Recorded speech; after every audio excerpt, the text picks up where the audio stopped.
Hi, it's Tiffany and Lorraine, the Resilient Mother, with another episode of the Resilient Mother podcast.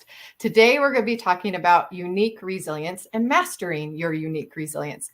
With me today, I have Laura Helen, who's been a guest with me before when my summit from Mother Shape the Future. So I'm so excited to have her back. Her story is very unique and special, and I'm happy to hear more about it today. And we do have a little visitor here. My little son is going to be in and out with us today because I'm a mom and this is what we do. So Laura, please tell us more about you.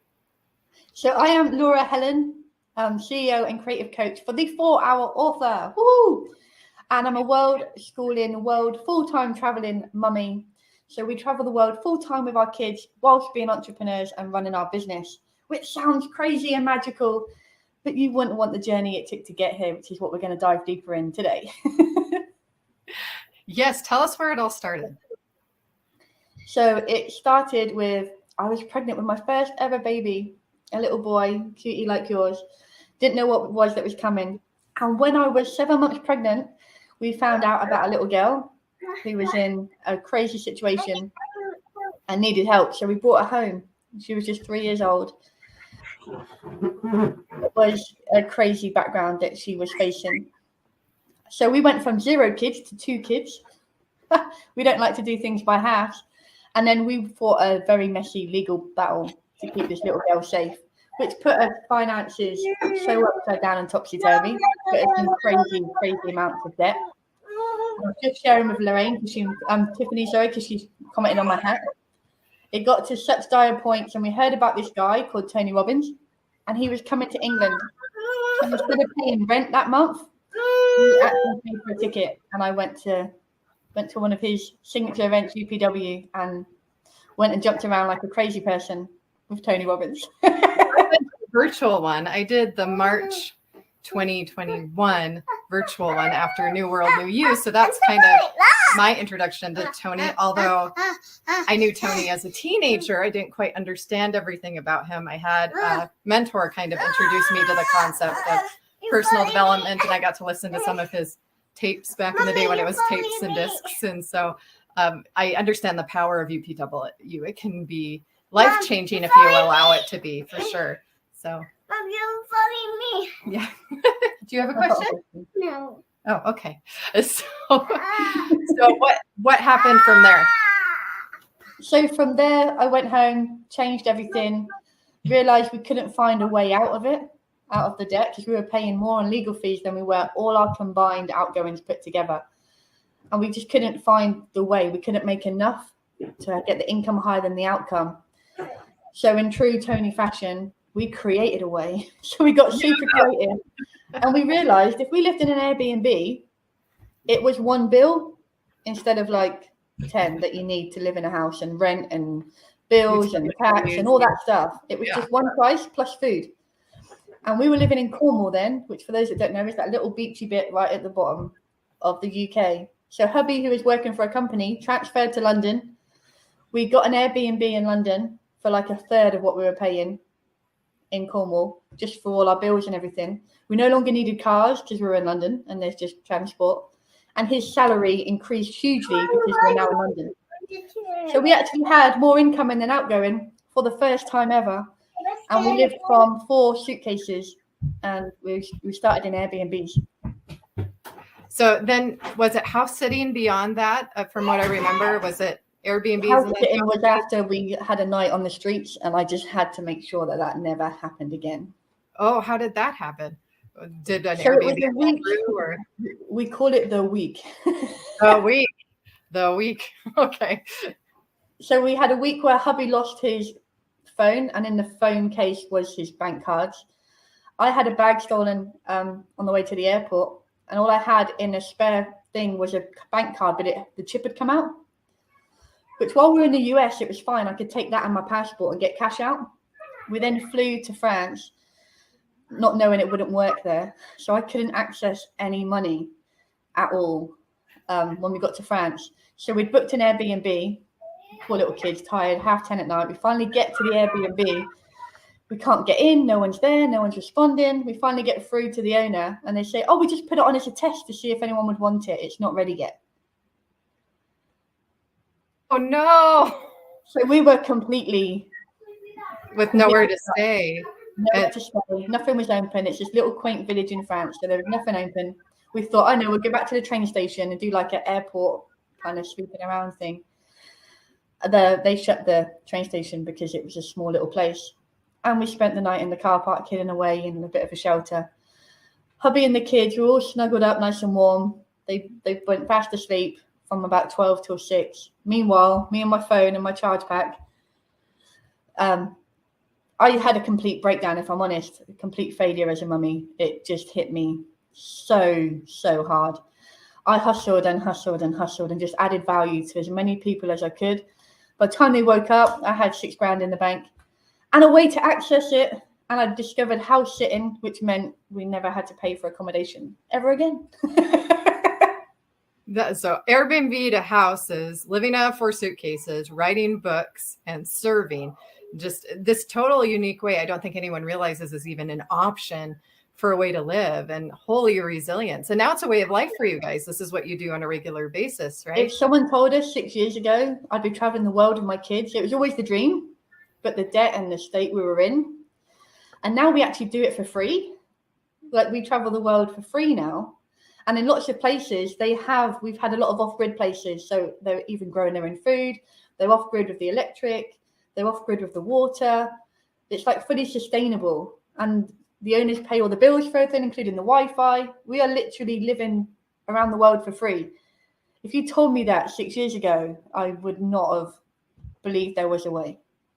So that really applies to a principle that I believe in and I hold to, that's given me a lot of hope when things are down. I always believe opposition in all things. If you're going to have a real low like that in life, there's going to be an opposite high somewhere along the way. And you don't know it at the time. At the time, you're like, why is this happening to me? And the depth of what you're feeling. But I think the other thing that it does is it opens your heart up to people who end up in situations that you never understood before. That there often are situations where bad things happen to good people. You can't just label someone as homeless or not having somewhere to stay some night as well, they must have done something wrong, or why don't they have family to turn to? Or it's not always the case. I really think we have to leave our heart open to the opportunity to serve, and that people cross our paths for a reason. And everything that happens in our life is also for a reason, because it'll allow us to serve someone later. Our adversity isn't about ourselves. It's about someone else we will serve in the future. Can you attest to some of that with your story and the experience that you've had? Absolutely. So a phrase Tony always says is, life is happening for you, not to you. Mm-hmm. So it took some training, but we never do the why me. Hubby does the what's the lesson I'm learning, and that's his like manly way to deal with it. Whereas I've always coached the kids, so I've kind of accidentally adopted what I'm teaching. So I'm always like, what's magical about this? We've had times where we've got crazy lost, but there's things we wouldn't have seen if we hadn't got so lost. And we really started playing with it and going with that feeling in your heart and your tummy before your head. Yeah. And we were whipping down a country lane on a road in France, clear as a bell, beautiful day. And all of a sudden, I've got this feeling to slow down. So I slow down, and hubby's like, why? And I'm like, I don't know yet. As we turn a corner, there's a truck broken down on our side of the road with a truck coming the other way on a sharp corner. There is no way we would have stopped in time. This little European economy little car against 2 trucks. We were going to lose. So we've had lots of times where we've just played and trusted with the universe and played with that feeling. And it pays off tenfold. When I went to, my daughter got invited to Date with Destiny. So when hubby's wage started outdoing our outgoings, we saved and saved and saved. Went to UPW as a family. I was like, hubby, I can't explain this. You have to come. And before I know it, we're backstage and we're meeting Tony, and he's got my daughter's books. And then a few videos later, he's inviting her to Date with Destiny, which was incredible. Yeah. But we couldn't afford to get to America. And I'm like, everyone's going, Laura, you need a plan B. Because we had the time booked in England up until the date we had to fly with no way to buy the tickets. Yeah. So the day before, and even those that were really supportive were like, okay, Laura, it's tomorrow. And I'm like, there is no plan B. And at midnight, an American client signed up. We bought the tickets. Next day, we were on the plane. We're flying to America, and the kids are like, wow, thinking they're in first class because it's an American airline and it's just all bigger and fancy. So they think they're like, and they have British accents and the staff are American. So when they're saying, please may I have water? They're going nuts for them. Oh yeah, I bet. Feeding them constantly. So they're all excited and I'm sat there going, I'm going to a country I don't know and never been before, don't know anyone, and I don't have a penny to my name when we land and nowhere to stay. Oh, when I booked the tickets, I booked returns, but I used the full 90-day visa time. And my thought process then was, if we're going to be homeless, it's hot in Florida, right? Yeah. Because it's freezing in London. And that was literally my thought process, was if we're going to be homeless, let's go somewhere warm. Oh my God. Faith, trust, and pixie dust. oh We wow. landed. By the time we got the Wi-Fi sorted, someone else signed up. That was our week's accommodation paid for. At the Wow. event, someone was like, I don't know what your story is yet, because I never shared with anyone. I just shared it You're all just out there. and handle it. Oh yeah. And he's like, I don't know what your story is yet. An envelope, a piece of paper. But I feel like this will help you breathe. And it's like $500 in an envelope. That got us to and from the event every day and fed us. Ah. Wow. It went from thing to thing to thing to thing. And it just, people are like, how do we do this? My husband laughs at me because he thinks I'm crazy because he follows me. He'll like support whatever I do. I don't know how he does it sometimes. But it, our phrase now is faith, trust, and pixie dust. When things are going, it seems horrifically wrong. I'm like, it's happening for a reason. Yes. During the pandemic, the world opened up for just a little bit. We flew back to the UK because we'd been in Europe. And where we were going next cancelled. And it's like, oh God, it's cancelled. And I'm like, oh, what's about to happen?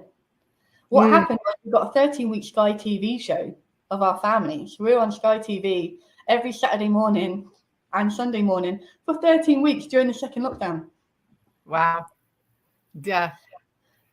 Where there's a will, there's a way. I love that about your story. We had a earlier episode, coming a couple months, we're doing resilient intuition, because that's what you're talking about. I think that's what's really unique about your story is just this ability to trust that it's meant to be at a level that I don't think all of us realize we're capable of, that this isn't just a fluke. This is something anyone can do with the right amount of faith, that this is meant to be. Because when something brings greatness, there's always going to be that adversity. That doesn't mean give up. It means, I think, exactly what you said. All right, well, what's going to happen now? And that leaves you open to the possibilities and not getting bogged down or closing down, because then you can't receive it. You have to stay open, I think, in order to receive these things and to have them come to you and be authentic about your intentions and what you're doing. And it's not a manipulation or a victim mode at all. It's that this is what I'm destined to do. This is what I'm being called to do right now with me and my family. And I'm going to trust that it's going to find a way. It's going to happen. And now you're passing that on to other people with what you do with writing and things like that. Correct? And we are totally heart driven and heart led, and it's just the way we are. And my kids are brought up on courage and kindness. Even they do their random acts of kindness, and we're out there, and it's really good because it shows them how it comes full circle. So my little boy went in to just grab snacks before the park. We come back out. There's a homeless guy in London. We see it all the time, and he's like, "Mum, can I give him my snack?" And he's like 4 or 5, and I'm like, "Of course you can, baby, absolutely." My daughter has food issues, so she's looking at me like, I ain't giving up my snack. But my little boy goes and hands this man this snack, and I'd already seen him, so I'd got him a bottle of water. And he's all teary-eyed because you could see my little boy, like, he did this. It wasn't mummy making him. And as we walked down the street towards the park, a brand new crisp £10 note blew to his feet. And we're, like, looking all around like it's so fresh, it must have come out of a machine. Wow. There's no one around. We were like waving it around like there's just no one there. And he's like, "Mummy, look." And I'm like, that's because you helped that man who needed it. Yes. Yes. Can you imagine a world where we were all living this way, where we weren't afraid to just give because we know it comes back tenfold? I think the world would be a different place if we were willing to be more open to meeting each other's needs and not being conditional about it, not having expectations on it.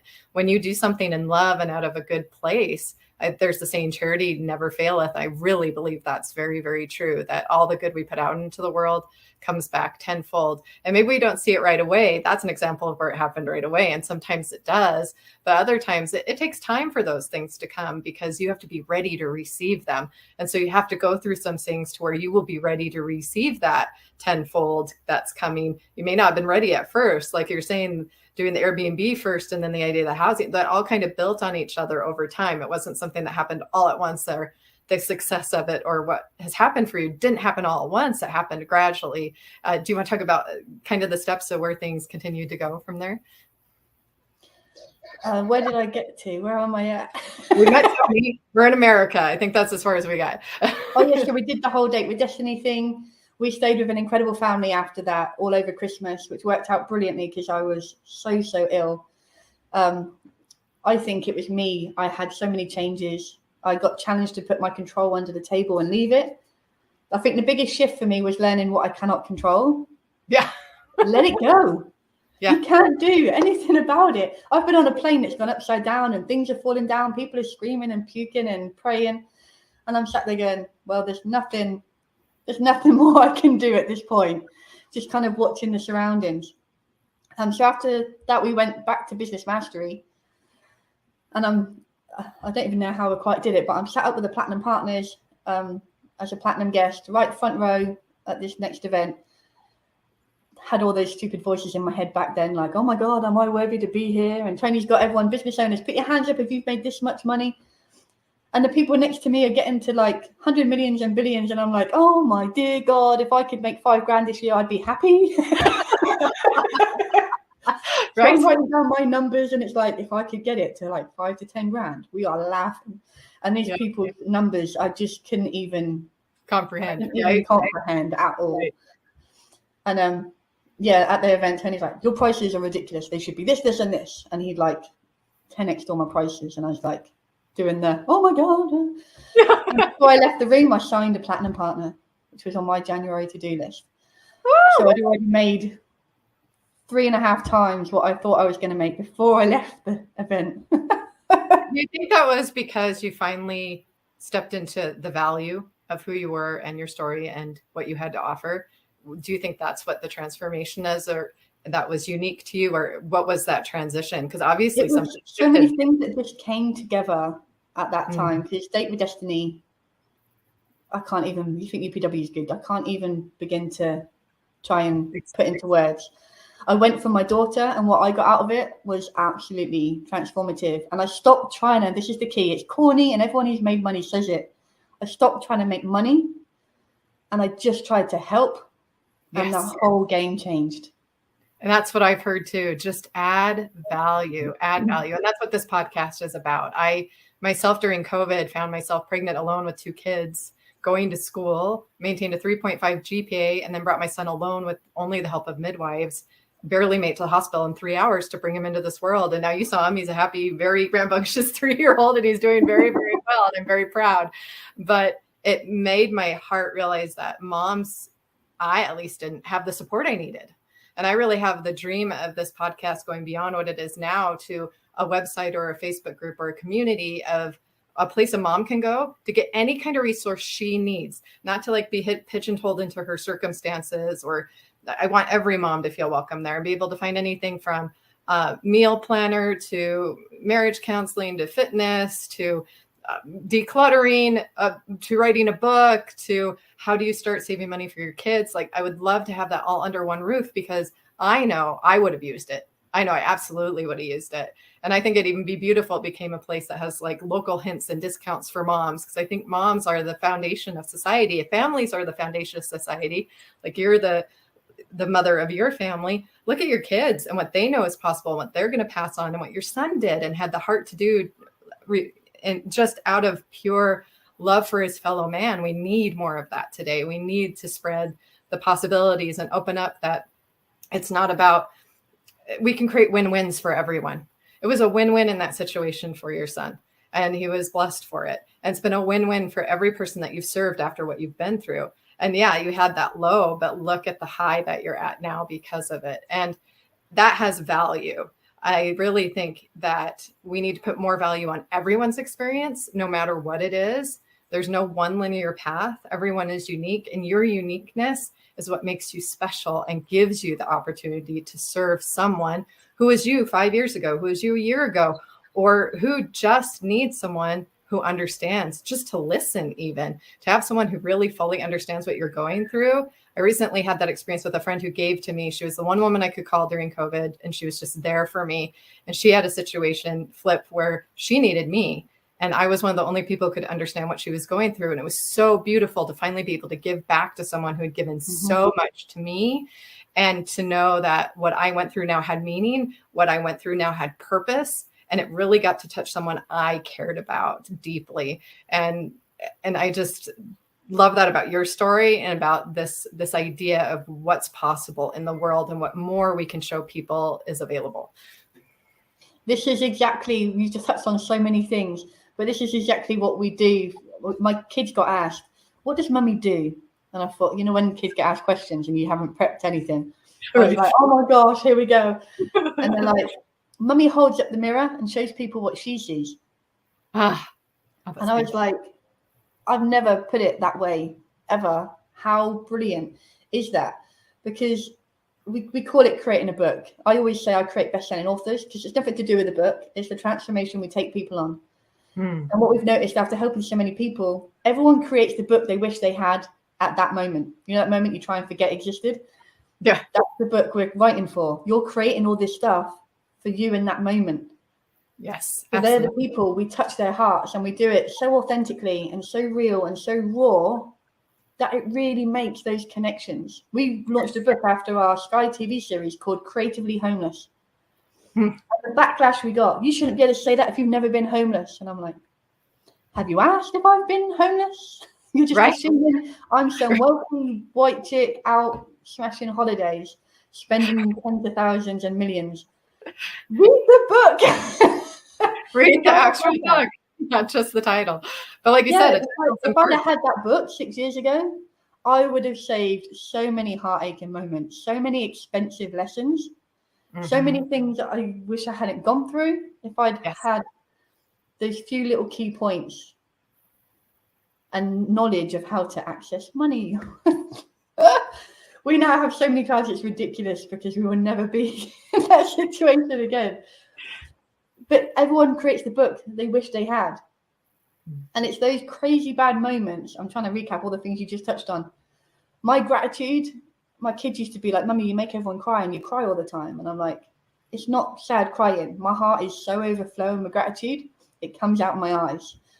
So now they're like, Mummy's grateful again. We've had times that are so bad. Our daughter went through every form of abuse possible by age 3.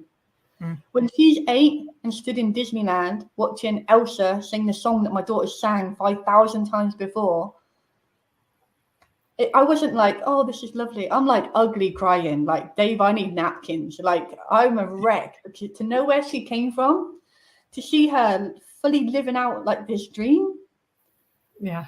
This little kid, not, she's a speaker and an author and she does all that stuff, but to see that pure child innocentness living that.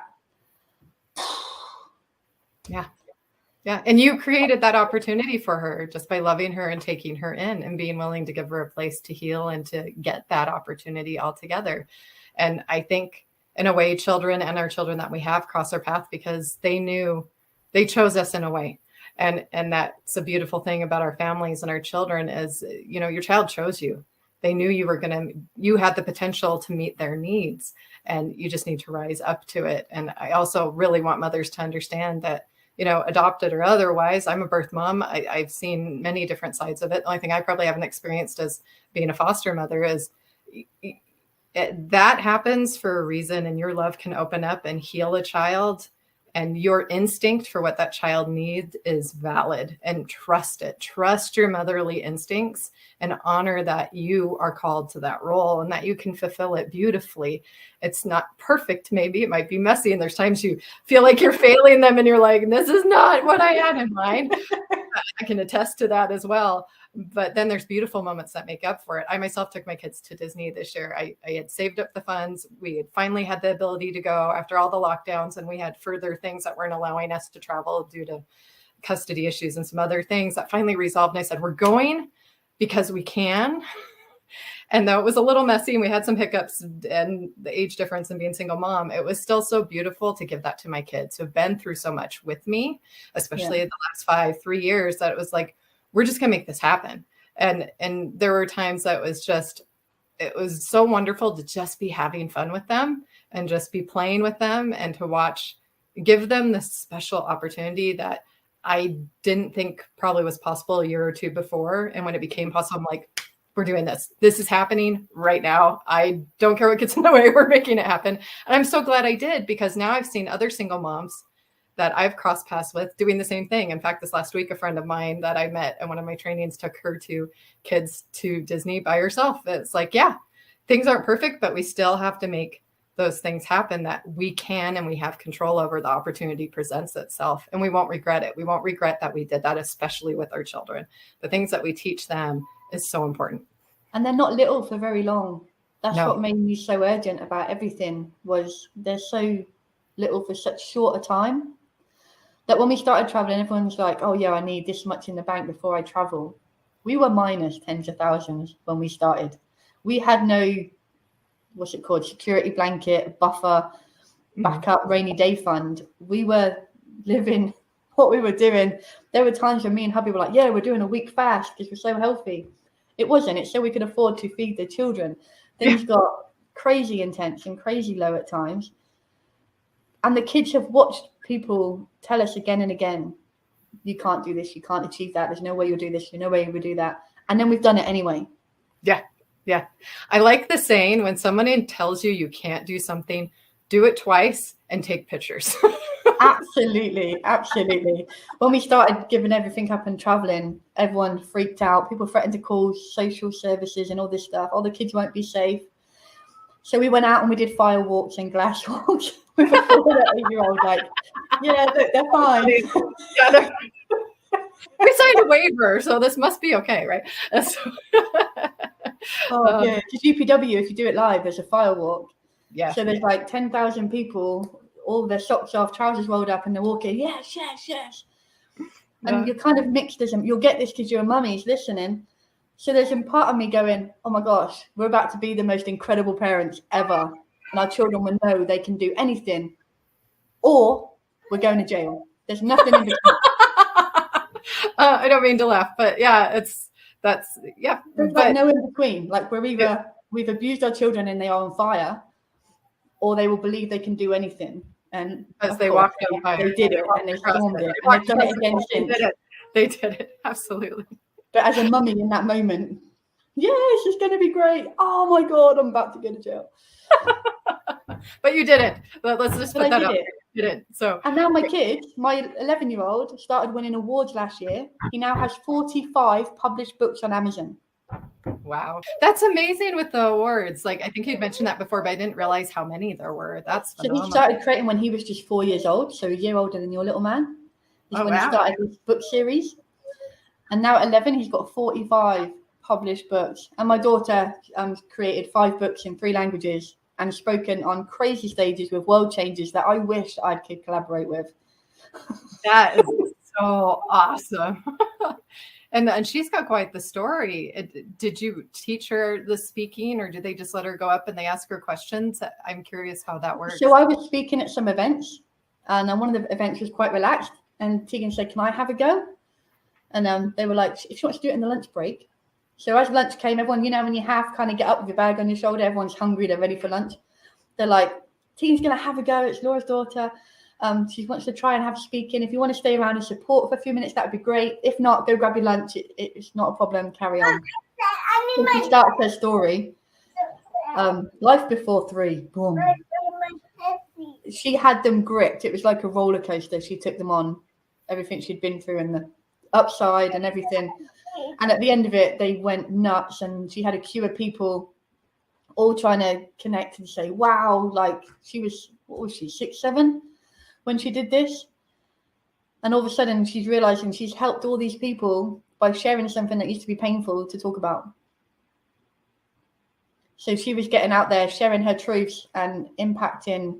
Well, think about what you've been exposing her to since she was little, though. Like, she saw that model. I need my testing. Oh, yeah, you need your test.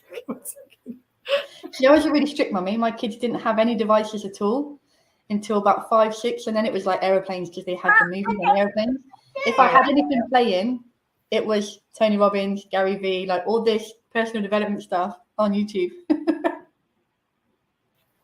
So speaking like that was so probably natural for her because she had seen Tony do it. She had seen you do it. You've been taking her. I think we underestimate the exposure we give kids. Like, he's been with me in Growth Day, learning from Jenny Kern-Lima and Jenna Kutcher, who I had the privilege of meeting in person, such an authentic, beautiful person. And who else? Jonathan Fields, like Anthony Trucks, like naming all these people. And some of them we've got to see in person as well. And he is the most positive little kid. Like, I will be having a hard day and he'll be like, try again, just try again.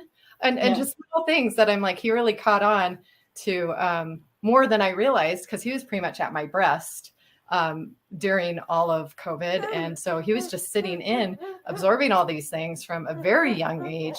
And now it's kind of fun. Some of them talk about how they'll be like, I knew you when you were just a baby. Zooms and look at you now kind of thing. So from 2 to 4, we went to so many live events in London. I had the little ear defenders for my little boy, and he'd sit playing with comics or cards or Legos or dinos or something. And we'd all go as a family. And one weekend, hubby couldn't make it. He had to do a work thing. So we all went. And he just does his own thing while we're doing and participating in this stuff. When we got back from the weekend, I'm doing the mummy thing. I'm trying to carry everything in at once. Probably got car keys in my mouth or something. And I'm walking in with all this stuff.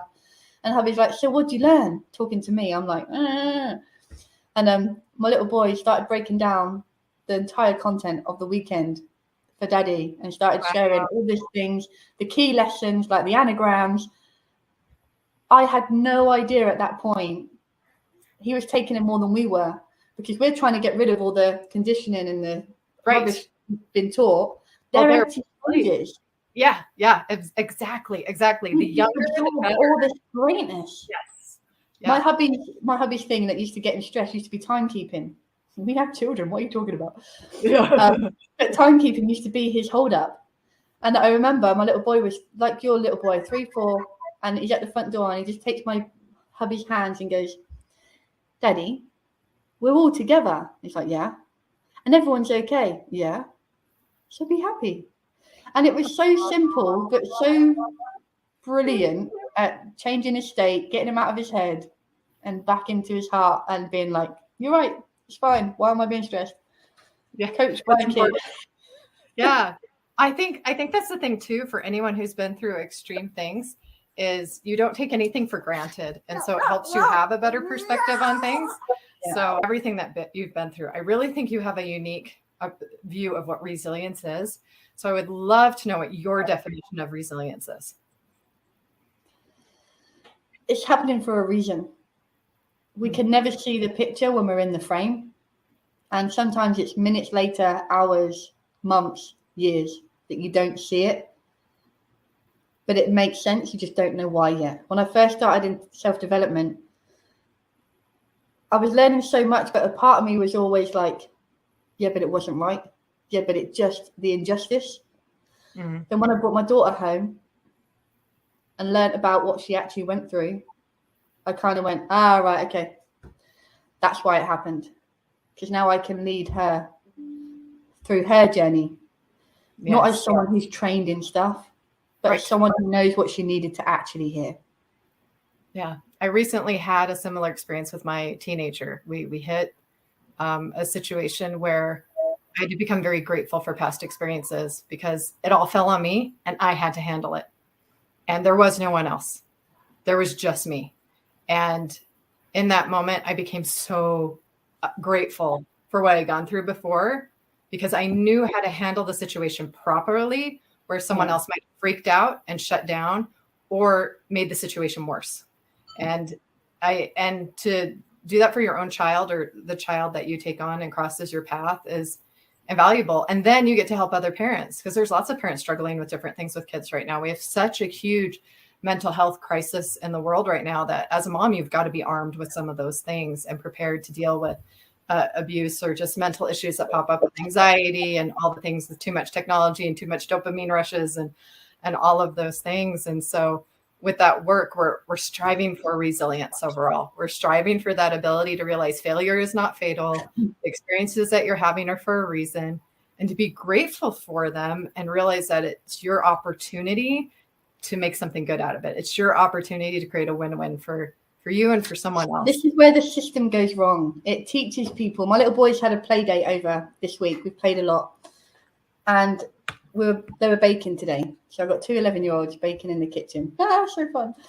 And she's like, and I'm like, and what happens if it all just is a complete mess and it all falls on the floor and it's wrong? And she went, we fail when it's bad. And my little boy looked at her and went, what are you talking about? We just keep moving forward. Yeah, exactly. And I'm like, failure is great. I said, if it goes all right, we learn nothing. Yes. We don't get any stronger, braver, or cleverer. We learn nothing if we succeed. If we fail, we learn so much. And she's trying to create a bunny out of fondant. Oh, but this is just so wrong. I'm doing everything wrong. I said, you just learned 10 ways how not to make a bunny. Come on. Maybe the 11th will be the way to do it. And we're just, and I'm very playful. I'm always very, I use the words playfully curious. I'm always very playfully curious with the kids. You can do it. You can do it. You can do it. Just, and for mums, be kind. Yes. You are going to mess up some days, and you're going to mess up bad to the point that you end up having to go wake your kid and go, I'm so sorry, mummy was a bad mummy today. You're going to have days. The fact that you care enough to think you're bad means you're an incredible mummy. Yes. Because those that are bad, they don't care. Right. Yep. We beat ourselves up. Be kind. You are human. You're not meant to be perfect. Your kids aren't meant to see you as perfect. When I lost my dad a couple of years ago, and it's the hardest loss that's ever hit me as hard as it did. And I kept trying to be okay. And I'm like, no. What am I doing? I'm human. My dad has gone. Let them see. And even now, when I have wobbles and things just remind me, it hits you out of the blue. If you've had a loss, you know what I'm talking about. And my little boy now just rubs my shoulder and goes, it's okay, Mom. But they know I'm not perfect. They know. The amount of podcasts and interviews I show up with a hat on, because it means I've just been rolling around trying to get my kids to bed. We're doing crazy fun things, but I still want to show up and make a difference. Yes. And we need more of it. And for mummies like you, just going to one more point, that are trying to crush it to make life awesome. So they have the choices that you didn't have. Make sure they know why. Yeah. If I have to step away, because we've created life on purpose, we spend all day with the kids. Evenings is when we do our work. It's 10 o'clock at night here right now. So I'm not missing them. They're in bed.